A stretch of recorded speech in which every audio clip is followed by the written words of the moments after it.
고백하겠습니다. 예수님께서 부활하셨습니다. 예수님께서 부활하셨습니다. 옆 사람을 보고 고백합니다. 예수님께서 부활하셨습니다. 예수님께서 부활하셨습니다. 또 고백합니다. 우리도 함께 일어났습니다. 저도 함께 일어났습니다. 아멘.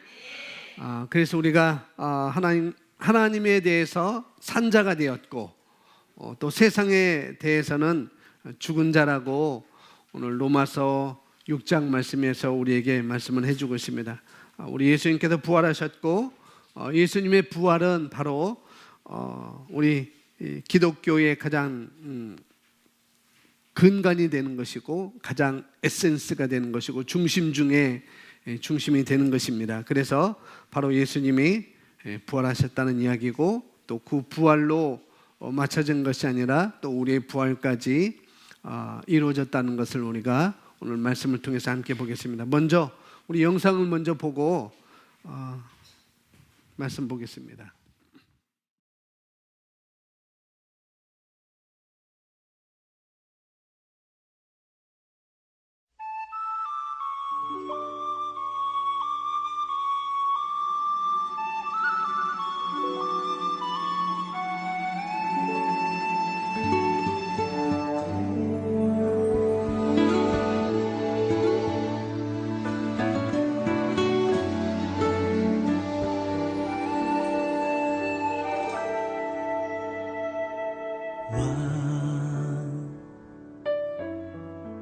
겸손의 왕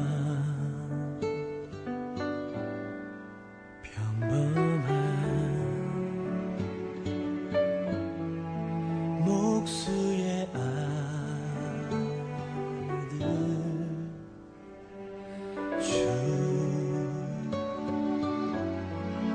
종으로 오신 죄인을 섬기신 창조주 주의 손 거친 몫이 찔렀고 주의 발 갈보리 오르셨네 모든 것 내어주신 주님 우리의 발을 씻겼네 주가 싫어 거역한 우릴 위해 고통당했네 무엇을 위한 사랑인지 무엇을 바란 희생인지 당신은 사랑의 눈먼 주님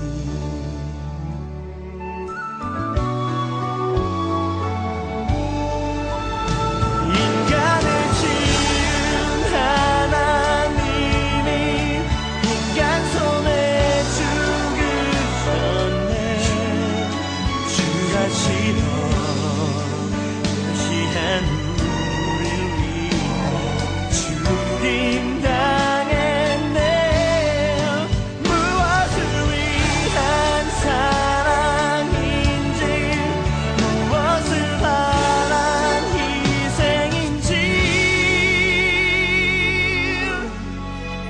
당신은 사랑해 당신은 나에게 당신은 사랑해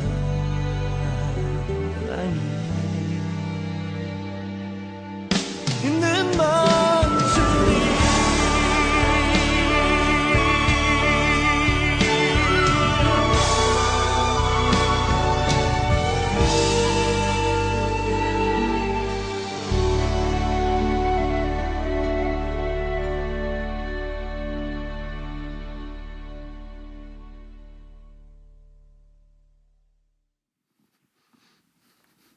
부활주일인데 영상이 좋습니다. 여러분 이미 영화를 한두 번, 두 번 이상, 한 번 이상 다 봤을 영화의 내용 중에 그 영상인데요. 우리가 잘 알고 있듯이 패션 오브 크라이스트, 예수님의 순환이라는 영화였습니다.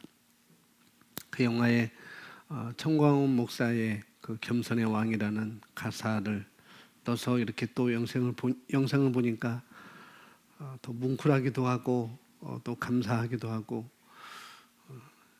또 여기 계신 분들 눈물을 또 훔치시는 분들도 계시는데 아주 예수님에 대한 영화 중에서 그래도 사실적으로 가장 잘 만들어진 영화라고 이렇게 볼 수가 있습니다. 저런 영상을 우리가 보면서 이 고난받는 장면들은 너무나 잘 그려놓으셨잖아요. 너무나 잘 그렸던 다른 어떤 것보다 잘 그려놓았는데, 근데 저거보다도 예수님은 더 심했습니다. 더 심했고요.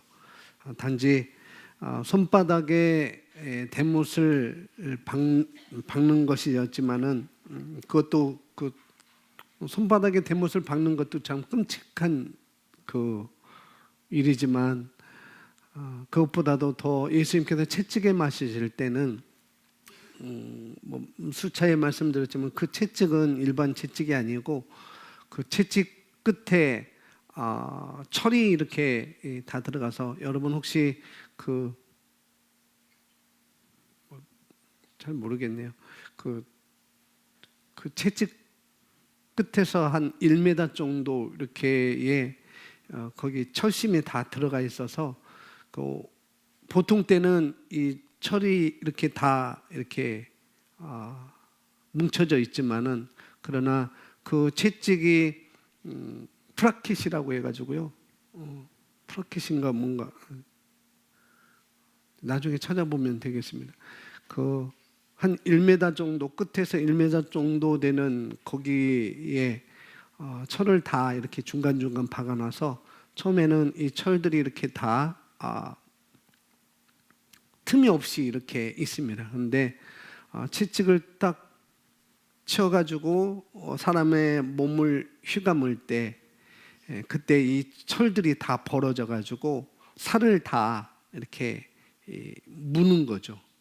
그리고 채찍이 그냥 그 채찍은 그냥 푸릉 풀어지는 게 아니라 이 살들을 다 이렇게 물었기 때문에 그냥 채찍은 그냥 내려지지 않습니다.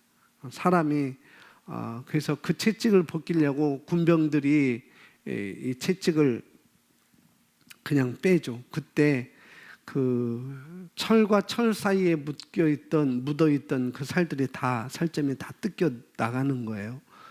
예수님이 한두 번 채찍을 맞은 게 아니고 그래서 더 손에 발에 그 대못을 박힌 것보다도 더 끔찍한 거라는 거죠. 예수님이 그런 고통을 받으셨고 그런 순환을 받으셨습니다. 근데 안타까운 것은 초점이 거기라는 거죠. 거기라는 것. 이제 이번 막달라 마리아 이게 부활이라는 또 영화가 나오고 있지만 그것이 어떻게 됐는지는 모르겠지만은 그러니까 그리스도의 고난은 그리스도의 죽음은 여기서 말하는 것처럼 한쪽 방향을 향해서 달려가고 있다는 걸 우리가 알아야 되겠습니다. 단지 모진 매를 맞고 고난을 거쳐서 죽음에 이르지만은 근데 여러분이 이미 알고 계실 거라고 제가 생각하고 있지만은 단지 매를 맞았기 때문에 그 매를 맞아서 단지 손바닥에 대못을 박혔기 때문에 죽은 것이 아니라는 것이죠. 그죠? 그런 것입니다. 의도적으로 그렇게 계획된 것이었습니다. 물론 더 사람들이 잔인하게 그렇게 했지만 성경은 채찍에 이렇게 세철을 박아서 예수를 그렇게 고통을 줘라 그런 건 없지만은 그런 채찍을 사용한 것은 그 당시에 그 군인들이었고 그랬습니다. 그러나 예수님이 그렇게 고난을 받는 것, 못 박히고 못 박히는 것 정도는 아니고 그냥 예수님이 고난을 받는 것, 고통을 받고 괴로움을 당하고 순환을 당하는 것들은 이미 의도적으로 계획된 일이었고, 그 다음에 십자가의 숨을 거두시기까지 한 가지 통과해야 될 일을 반드시 있었다는 거죠. 그게 뭐냐면은 많은 분들이 십자가를 이야기한다는 거죠. 우리 교회는 십자가를 안 달았지만 많은 분들이 십자가를 이야기하는데 그리고 그분의 순환과 고난을 이렇게 이야기를 합니다. 그러나 십자가에서 그 고난과 순환은 방향이 있다는 거죠. 뭐가 있다고요? 방향이 있다는 거예요. 방향이 있는데 우리를 구원하시기 위해서 그랬다는 거죠. 그것이 하나님께서 예수 그리스도를 근데 우리를 구원을 하시기 위해서 했다는 건데, 그런데 그렇게 생각할 수 있을 것 같은데, 근데 우리는 우리를 구원하는 것 그 이상이 있다는 걸 우리가 또 아셔야 되겠습니다. 그래서 하나님께서 예수 그리스도를 우리를 위해서 이 땅에 보내시면서 선택할 수밖에 없는 것, 선택할 수밖에 없었어요. 또 비교할 수 없는, 그것이 타종교와 비교할 수 없는 것이고요. 또 타종교에서 찾아볼 수 없는 그런 특별함이 있었다는 것이죠. 그래서 여러분이 예상하고 계시듯이 예수 그리스도의 순환, 예수 그리스도의 고난 그리고 죽음은 부활이라고 하는 방향을 향해서 나아가고 있다는 거죠. 그분의 순환과 그분의 죽음은 그분의 부활을 향해서 나아가고 있다는 것을 우리가 아셔야 되겠습니다. 그래서 오늘 저희는 부활주일로 시간을 보내고 있습니다. 그렇다고 한다면은 우리가 좀 생각할 것이 있다는 거죠. 저와 여러분에게 질문 드리고 싶은 것은 뭐냐면은 그리스도의 고난이나 십자가에서 죽음은 부활의 과정이라는 것입니다. 그걸 아셔야 되겠습니다. 그렇죠? 근데 죽지 않고 부활할 수는 없는 거잖아요. 근데 십자가의 고통과 죽음은 부활을 위한 한편의 전주곡이라고 이렇게 볼 수가 있습니다. 전주곡과 같은 거라는 거죠. 그래서 부활의 참 의미는 그분이 다시 사셔서 그분이 영광 받으시고 그분이 살아나셨다. 예수님은 참 예수님이시다. 놀라우신 예수님이다. 이렇게 그것으로 끝나지 않는다는 거죠. 예수님은 놀라우신 예분이고 그분이 살아나셨고 그분이 부활하셨고 그것으로 끝나지 않는다는 거죠. 그거는 반쪽만 아는 거예요. 예수님 부활하셔서 오늘이 예수님이 부활하신 부활절이래 라고만 안다고 한다면 우리는 반쪽만 알고 있는 것입니다. 목적은 우리의 부활로 가는 거라는 거죠. 그게 완전한 부활. 예수님께서 십자가에 고난받으시고 부활하시고 죽으시고 장사되었다가 부활하신 그 목적이 바로 거기까지 있다는 걸 우리가 아셔야 되겠습니다. 물론 그 이상도 있다는 것을 우리가 아셔야 되겠죠. 목적은 우리의 부활로 가는 거라는 거죠. 아멘. 그래서 여러분 원래 주보 있는 대로 다 하면은 1시간 반의 설교인데 뒷부분만 제가 하려고 합니다. 그래서 오늘 그 제목은 그거지만은 여러분이 다시 유인물 나눠준 것을 거기에서 보겠습니다. 기독교는 예수님의 부활에 근거하고 있습니다. 오늘 제목이 뭐라고요? 아멘. 그래서 우리가 기독교 생각하면 그리스도의 십자가, 예수님께서 달리셨던 십자가를 많이 우리가 생각을 합니다. 사실 십자가는 우리 구원의 과정에, 그 십자가는 우리 구원의 과정에 있었던 예수님의 헌신과 예수님의 희생과 예수님의 죽으심이었고요. 그 후에 부활이 우리의 거듭나는 길을 있게 하셨다는 것이죠. 그것을 우리가 아셔야 되겠습니다. 우리 로마서 6장 오늘 1절부터 5절까지인데 여기 나와 있는 대로 4절만 우리 함께 먼저 읽습니다. 시작. 그러므로 우리가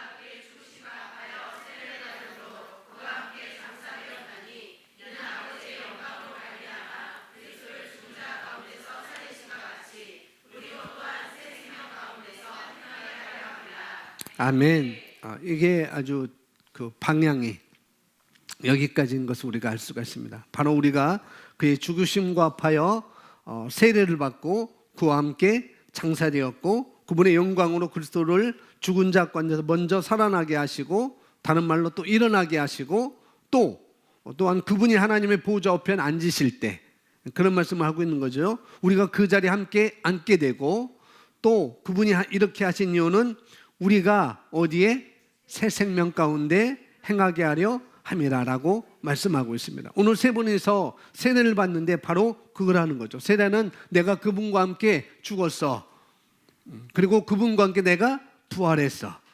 그리고 내가 그분과 함께 그분의 자리에 앉아 있어라는 것을 내가 믿는 것이고 그것을 보여주는 것입니다.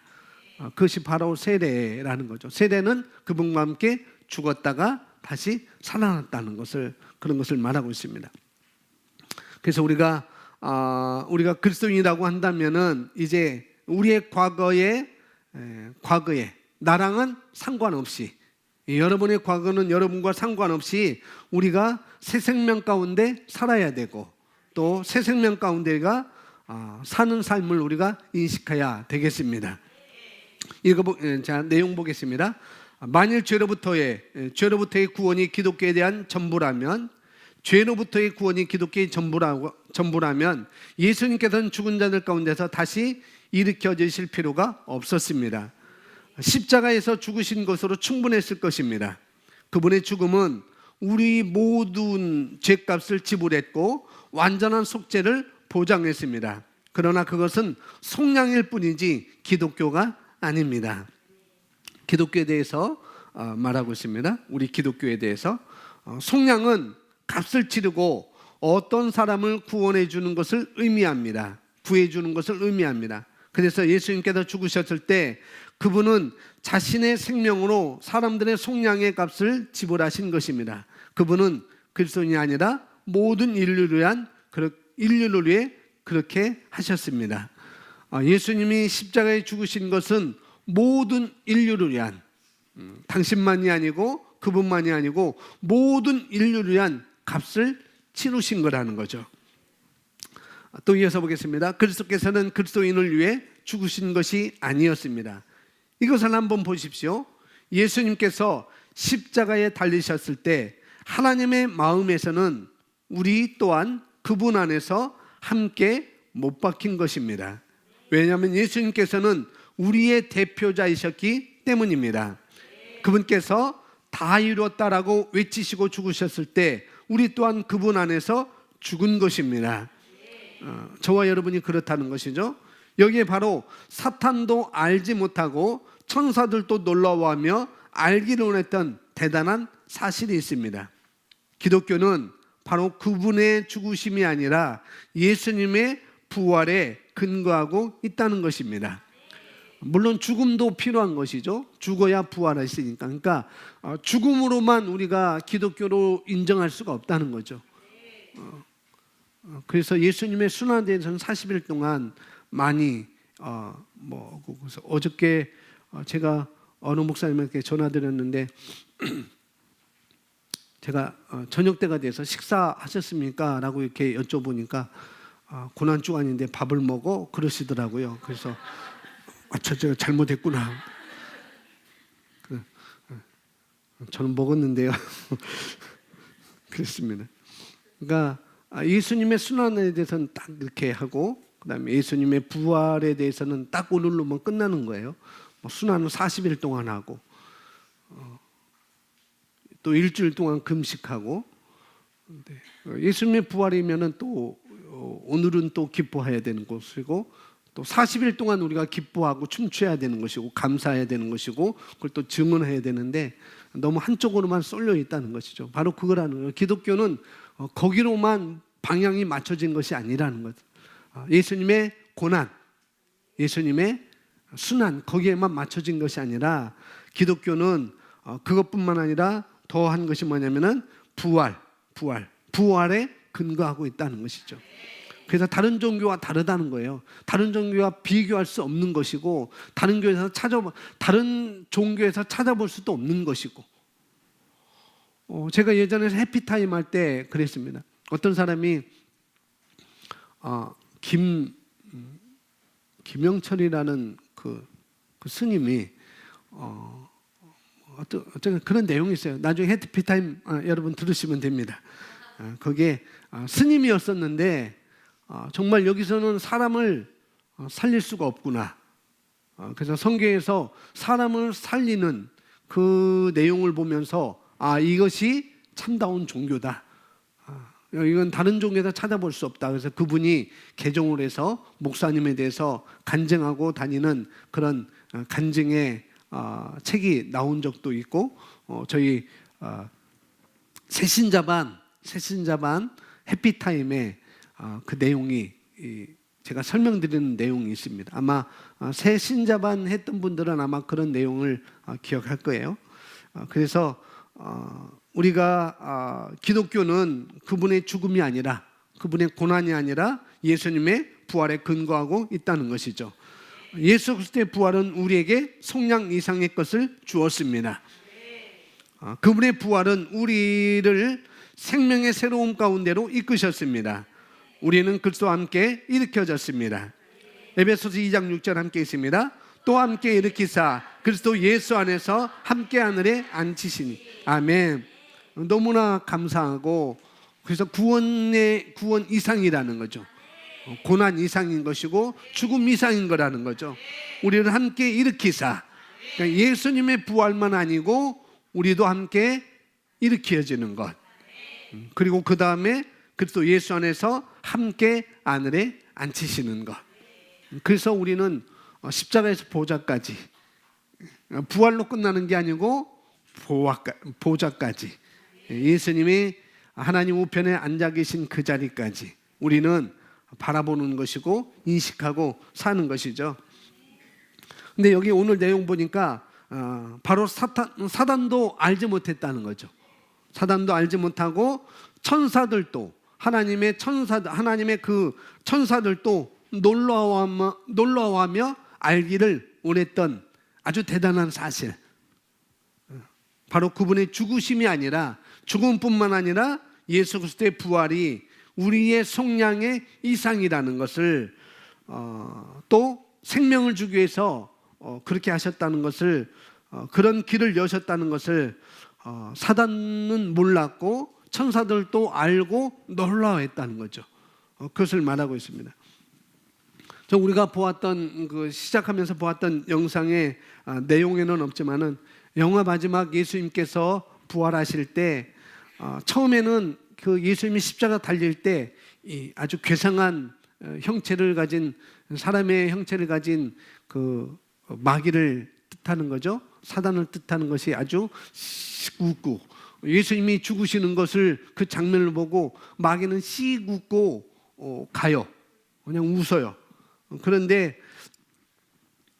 예수님이 살아나실 걸 몰랐죠. 예수님이 살아나실 걸 알았다면 그렇게 웃을 수가 없는 것이고, 예수님이 살아날 걸 알았다면 예수님 자체를 십자가에 달리게 하지 않았을 거라는 거죠. 마귀는 그걸 몰랐다는 거죠. 사단은 그걸 몰랐다는 거죠. 사단은 지능이 아주 약합니다. 사단은 지식도 부족하고 지능도 약하고 아주 멍청해요. 멍청해. 사단은 바보. 그래서 사단은 예수님이 죽으시는 것을 보고 좋아를 했지만은, 그러나 사단은 사실을 알지 못하는 놀라운 하나님이, 그 사단이 알지 못하는 하나님의 놀라운 계획이 있었다는 것이죠. 그래서 예수님의 죽음으로 끝난 것이 아니고 예수님의 부활하심으로 말미암아 그 예수님의 부활이 거듭난 많은 생명들이 예수님과 똑같은 생명을 갖고 본성을 갖고 예수님이 하나님의 아들이셨듯이 많은 사람들이 하나님의 자녀로 태어날 수 있는 길을 여셨다는 것이죠. 그래서 사단은 예수님을 죽이고 좋아했을지 모르겠지만은, 그러나 사실은 그 후에 부활을 통해서 더 많은 사람들이 거듭나고 또 새로운 생명의 상태로 태어나고, 그런 상태로 이 땅에서 많은 하나님의 자녀들로 살아갈 수 있게 된 것이라는 것이죠. 그리고 로마서 10장 9절은 이렇게 말씀합니다. 함께 고백합니다. 내가 만일 내 입으로 예수를 주로 시인하며 또 하나님께서 그를 죽은 자 가운데서 살리신 것을 내 마음에 믿으면 구원을 받으리라. 구원은 주 예수 그리스도의 부활하심을 믿고 그분의 주되심을 고백하는 것으로 옵니다. 오늘 세례 받는 분들 이걸 배웠잖아요. 그죠? 구원은 주 예수 그리스도의 부활하심을 믿고 그분의 주되심을 고백하는 것으로 온다는 것이고, 그래서 그리스도인은 부활하신 그리스도와 동일시된 사람입니다. 그리스도인들에게는 뭐가 없다고요? 과거가 없습니다. 우리는 영이기 때문에, 우리는 영적인 존재이기 때문에 우리는 과거가 없는 것이죠. 왜냐하면 성경은 고린도후서 5장 17절에서 말씀합니다. 고백합니다. 그런즉 누구든지 그리스도 안에 있으면 새로운 피조물이라 이전 것은 지나갔으니 보라 새 것이 되었도다. 아멘 라고 말씀하기 때문입니다. 이것은 그리스도인은 이전에 존재한 적이 없었던 완전히 새로운 종족이라는 의미입니다. 그리스도인들이 태어난 것은 바로 예수님의 부활, 죽은 자 가운데서 일으켜지심, 다시 살아나심, 그것이 부활의 첫 열매가 되신 것이죠. 예수님이 부활하신 것은 부활의 첫 열매가 되신 것이고, 이제 예수님을 믿는 사람들이 똑같이 그분의 죽으심과 그분의 부활에 우리가 동참해서 새로운 종족이 우리에게 이루어진 것입니다. 부활의 첫 번째 열매가 바로 예수님이었고, 그 다음은 그분을 믿고 거듭난 그리스도인들이 그 뒤를 따라서 모두 다 새롭게 태어난 것입니다. 믿는 사람들이 그렇게 새롭게 태어난 것이죠. 그래서 특별한 종족이라는 거죠. 새로운 종족이라는 것. 이 땅에 살지만 뭐 똑같네. 근데 이 땅에 살지만은 이 땅에 속하지 아니한 특별한 종족인 것입니다. 누가요? 거듭난 저와 여러분이 그런 것입니다. 전에 존재한 적이 없던 새로운 종족으로 우리가 거듭나는 순간 그 특별한 사람으로 우리가 된 것입니다. 야고보서 성경 야고보서 1장 18절 말씀하고 있습니다. 함께 고백합니다. 그가 우리로 한 첫 열매가 되게 하시려고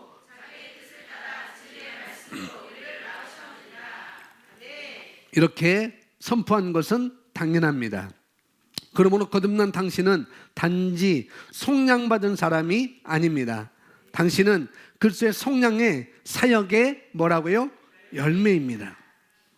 속량은 그분의 죽으심으로 완벽하게 끝났지만 기독교는 그분의 부활에서 시작되었습니다. 할렐루야. 이것을 정확하게 여러분이 알 때 우리가 새로운 피조물로서 하나님의 자녀로서 이 땅에서 어떻게 독특하게, 이 땅에서 어떻게 탁월하게 새로운 본성을 가지고 살 수 있는지를 우리가 좀 더 확실하며 명백하게 우리가 이해하면서 이 땅에서 우리가 살아갈 수가 있는 것이죠. 많은 사람들이 십자가는 많이 이해합니다. 그렇죠? 십자가는 많이 이해해요. 십자가는 잘 이해하는데, 근데 이 부활을 잘 이해하고 있지 않다는 것이죠. 이 부활을.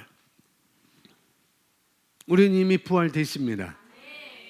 그래서 그분이 오실 때 우리는 그분과 함께 올라가게 되어 있다는 거죠. 그런 것이고, 그래서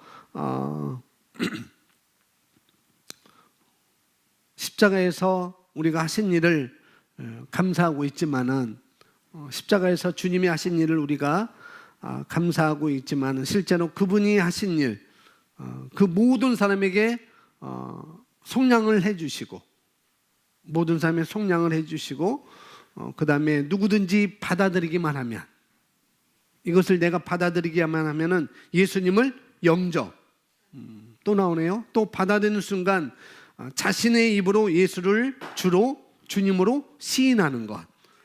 그래서 또 하나님께서 그를 죽은 자 가운데서 살리신 것을 내 마음에 믿는 순간, 나의 마음에 믿는 순간, 그때 그는 거듭나게 되는 것입니다. 그래서 우리는 거듭난 그리스도인이라는 것이죠. 거듭나게 되고 새롭게 태어난 것입니다. 그래서 기독교의 시작은 거듭남이라는 거예요. 부활이 바로 거듭남이거든요. 그래서 기독교의 시작은 거듭남이고요.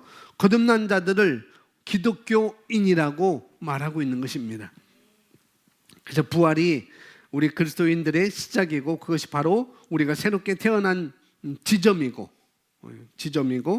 우리는 새로운 생명을 가지고 하나님의 본성으로 새롭게 태어났습니다. 그래서 이 땅에 살 때 예전과는 아주 다른 그런 본성을 가지고 그런 기능을 가지고 우리가 그런 능력으로 세상을 우리가 다스리며 살아갈 수가 있는 것이죠.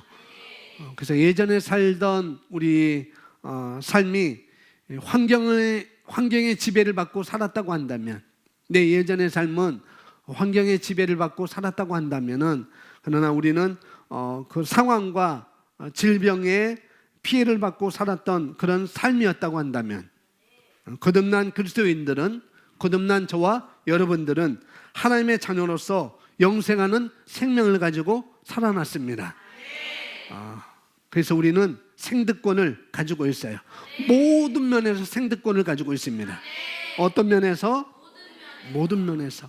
질병이면 거기서 우리는 생득권을 가지고 태어난 것이고, 부요면, 형통이면, 성공이면 모든 면에서 우리는 생득권을 가지고 태어난 것입니다. 그 생득권은 하나님의 생명인 것이고, 그 하나님의 생명을 가지고 우리가 그것을 다스리며 살아가는 그런 삶이 우리에게 주어졌습니다. 그래서 성경 고린도후서 5장 17절 우리가 읽었지만은, 그런즉 누구든지 그리스도 안에 있으면 새로운 피조물이다. 이전 것은 지나갔으니 보라 새 것이 되었도다라고 말씀하고 있습니다. 이건 진리인 거예요. 진리입니다. 그리스도 안에 있다는 것은 예수 그리스도를 내가 영접했다는 것이고, 영접한 것은 또 다른 말로 하나가 된 것이죠. 그래서 여기서 마지막 단락에서 동일시라고 우리에게 말하고 있는 것입니다. 믿는 저와 여러분은 새로운 피조물이 되었습니다. 새 것이 되었습니다. 할렐루야. 새로운 본성을 받았고, 삶의 방식도 이제는 다르고, 행동하는 방식도 다르고, 말하는 방식도 우리는 다르고, 우리는 그런 존재라는 것이죠. 이것을 구약에서는 시온의 백성이라고 이렇게 표현하고 있습니다. 그래서 시온의 백성이라는 건, 시온이라는 것은 하나님 나라, 또 하나님 왕국을 말하고 있잖아요. 그래서 하나님 왕국에 기능하고 하나님 왕국에 있는 사람들은 바로 어떤 사람들이냐? 승리하는 사람들이라는 것입니다. 예수님이 그러하심과 같이 우리도 승리한 자라는 것. 예수님이 부활해서 승리하셨고, 예수님이 상황에서 지배하고 다스리고 그러셨듯이 우리도 그런 자라는 것을 우리가 인식하고 사는 것이죠. 그래서 우리가 신성한 건강 가운데 사는 사람들이고, 또 그리고 그들을 풍요 가운데, 부요 가운데 우리는 사는 사람들입니다. 아멘. 그것이 바로 우리라는 것이죠. 모든 면에서 생득권을 가진 자라는 것, 그것이 바로 저와 여러분인 것입니다. 그래서 사도 바울은 아주 유대교에 능수능란한 사람이었어요. 아주. 그래서 율법에 아주 능한 사람이었습니다. 사도 바울이. 그런 바울은 이 갈라디아서 2장 20절에서 이렇게 말씀하고 있습니다. 함께 한번 고백합니다. 내가 그리스도와 함께 십자가에 못 박혔나니 그런즉 이제는 내가 사는 것이 아니요 오직 내 안에 그리스도께서 사시는 것이라. 이제 내가 육체 가운데 사는 것은 나를 사랑하사 나를 위하여 자기 자신을 버리신 하나님의 아들을 믿는 믿음 안에서 사는 것입니다. 아멘.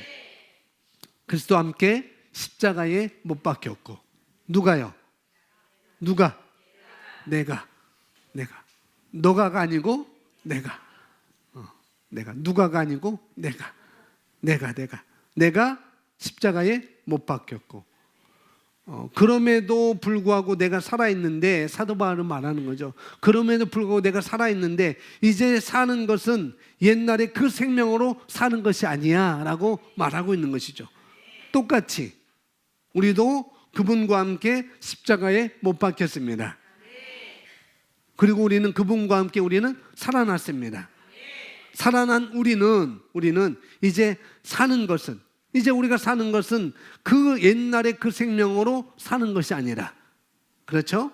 내 안에 있는 그리스도로 말미암아 살아가는 것입니다. 이렇게 사도 바울은 말하고 있는 것이죠.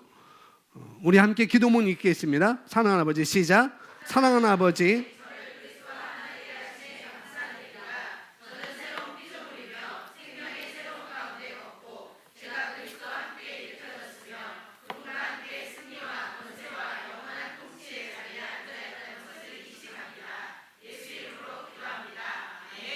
다시 한번 고백합니다. 사랑하는 아버지, 시작.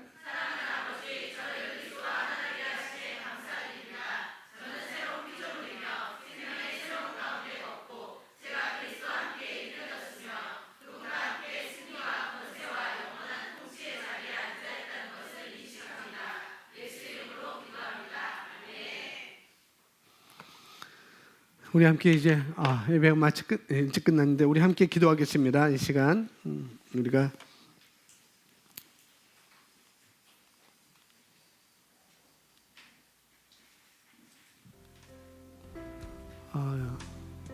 예수님의 그 삶이, 그 예수님의 그 방향이 어디로 방향이 정해졌는지,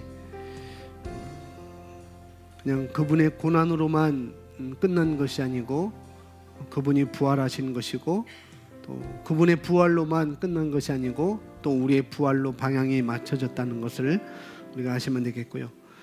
그래서 우리는 그분의 부활로 우리가 예수님을 영접할 때 부활하신 그님을 예수님이 나의 주님입니다.